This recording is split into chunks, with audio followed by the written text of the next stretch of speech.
Hello दोस्तों, आपका स्वागत है हमारे चैनल में। आज का जो टॉपिक है वो है एक्यूट नेफ्राइटिक सिंड्रोम का सब एक्यूट बैक्टीरियल इंडोकार्डाइटिस। पहले ये बताएंगे कि सब एक्यूट बैक्टीरियल इंडोकार्डाइटिस होता क्या है, उसके बाद इसके कारण हमारे ग्रोमर्स पे क्या इफ़ेक्ट होगा उसको डील करेंगे। ठीक है, तो ये जो सब एक्यूट बैक्टीरियल इंडोकार्डाइटिस है, इसको शॉर्ट फॉर्म में SBE भी कहा जाता है। ये slow developing type of infective endocarditis है। इसमें मेनली जो हार्ट का ये लाइनिंग होता है ना, इंडोकार्डियम, उसमें इन्फेक्शन होता है।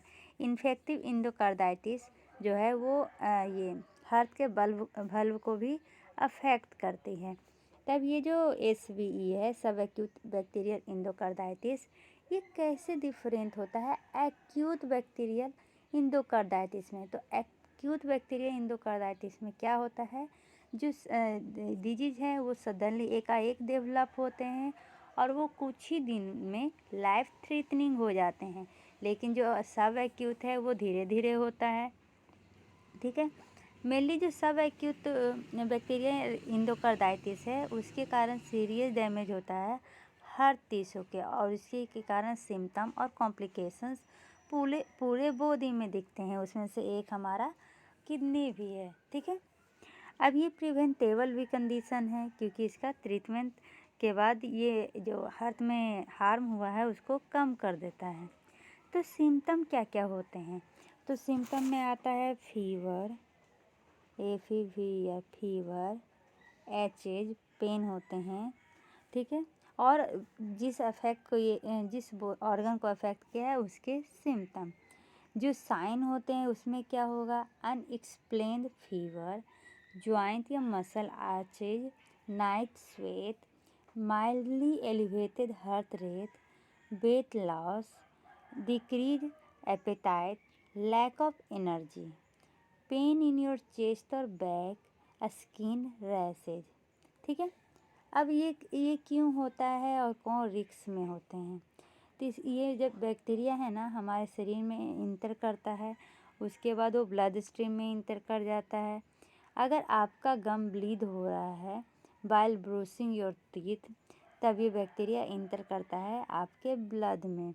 तो क्यों, जिसको पेरिडोंटल डिजीज है उसी में ये ज़्यादा रिस्क होता है डेवलप्ड होने का। या जो यूज कर रहे हैं इंजेक्टेबल ड्रग और प्रोलॉन्ग यूज कर रहे हैं IV मेडिकेशन का, उनमें ये ज़्यादा वनरेबल होता है इन्फेक्शन। ठीक है, अगर सिम्टम डेवलप्ड हो गया तो आप जाइए और डॉक्टर को चेकअप कराइए। चाइल्ड जो जन्म लिए हैं कंजेनाइटल हेल्थ प्रॉब्लम में, उनमें भी ये रिस्क देखने को मिलता है। या एडल्ट जिनमें हिस्ट्री है इंडोकार्डाइटिस का या कंजेनाइटल हेल्थ डिफेक्ट का, उसमें भी ये डिजीज़ देखने को मिलता है। मेन में दुगना होता है फीमेल की अपेक्षा। ठीक है, अब डायग्नोसिस, इसका डायग्नोसिस एक चैलेंज हो जाता है, क्योंकि इसके सिम्टम स्पेसिफिक नहीं होते हैं, इसलिए मेडिकल हिस्ट्री जानना बहुत ही ज़्यादा ज़रूरी है। उसके बाद हम ब्लड टेस्ट करवाएंगे और ब्लड कल्चर करवाएंगे। ब्लड कल्चर आइडेंटिफाई करता है स्पेसिफिक टाइप ऑफ बैक्टीरिया जिसके कारण इन्फेक्शन हुआ है। ब्लड टेस्ट में हम देखते हैं RBC लो होया हुआ है, RBC का जो काउंट होता है वो लो होया हुआ है। फिर हम ECG करवाते हैं, इकोकार्डियोग्राफ। इसमें पेनलेस और non invasive screening tool use करते हैं, और ये जो स्क्रीनिंग टूल है उसमें high frequency sound wave use किया जाता है, जो आपके हार्ट का इमेज क्रिएट करता है। ठीक है, ट्रीट कैसे करेंगे इसका ट्रीटमेंट है ना, एक बार डायग्नोसिस हो जाए तो इसका ट्रीटमेंट ईजी हो जाता है। ये जो कंडीशन है वो फेटल नहीं है, लेकिन एक्यूट वाला क्या है, फेटल होता है। इसमें ट्रीटमेंट किया जाता है हाई डोज IV एंटीबॉडीज का, और ये कोर्स चलता है 2 से 6 वीक के लिए।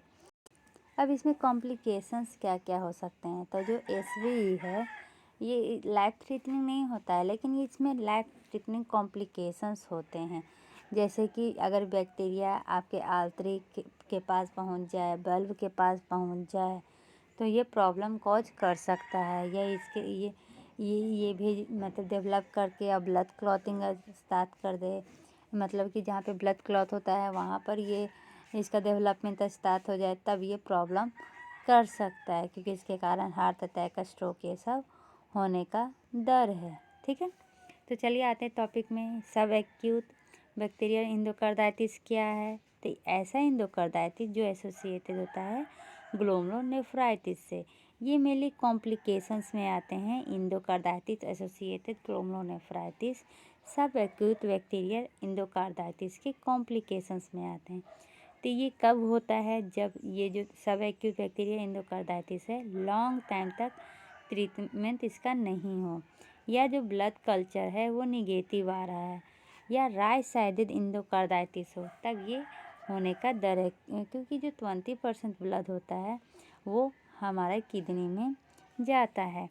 ठीक है, ग्लोमेरुलोनेफ्राइटिस अनयूजुअल होता है एक्यूट बैक्टीरियल एंडोकार्डाइटिस में, क्योंकि वो तो फेटल होता है, एकाएक आता है, इंसान जाता है, क्योंकि इसमें 10 से 14 दिन लगता है इम्यून कॉम्प्लेक्स मेडिएटेड इंजरी बनाने के लिए, और उस टाइम तक पेशेंट एक्यूट वाला ट्रीट हो जाता है विथ इमरजेंट सर्जरी। ठीक है, लेबोरेटरी फाइंडिंग में मेनली नॉर्मोसिस्टिक अनीमिया देखने को मिलेगा, एलिवेटेड ESR देखने को मिलेगा, हाइपोकम्प्लीटेमिया देखने को मिलेगा, increase titre of renal failure, type 3 cryoglobulins, circulating immune complexes और अनका देखने को मिलेगा। अनका भी आगे पढ़ाएंगे, ये भी एक ये नेफ्राइटिक सिंड्रोम में आता है। पैथोजेनेसिस में क्या होंगे? तो circulating immune complex mainly deposition होगा। ठीक है, और उसके साथ साथ कॉम्प्लीमेंट एक्टिवेशन भी होगा। क्लिनिकल में ग्रॉस या माइक्रोस्कोपिक हेमेटूरिया, पाइयूरिया, प्रोटीन्यूरिया, RPGN से ये ज़्यादा ये कॉमन होगा। ग्रॉस में सब कैप्सुला हेमरेज देखने को मिलेगा। याद रखिएगा क्या? सब कैप्सुला हेमरेज। और ये फ्री बीटेन होता है। क्या? फ्री बीटेन अपीयरेंस इसका होता है। ठीक है, ये याद रखिएगा, फ्ली बीटेन अपीयरेंस। इसमें रीनल बायोप्सी करवाएंगे तब फोकल और प्रोलिफरेशन दिखेगा नेक्रोसिस के चारों ओर, और ये एसोसिएटेड होता है मेसेंगियल, सब इंडोथेलियल, सब epithelial immune deposit of IgG, IgM और IC3। इसका ट्रीटमेंट कैसे करेंगे? तो इसके ट्रीटमेंट में मेरी इराडिकेशन किया जाता है 4 से 6 वीक के लिए एंटीबायोटिक यूज करके। इसके पिक्चर्स में देखें, ये है फ्ली बीटेन अपीयरेंस। ठीक है, अब अगले टॉपिक में हम लूपुस नेफ्राइटिस लेके आएंगे।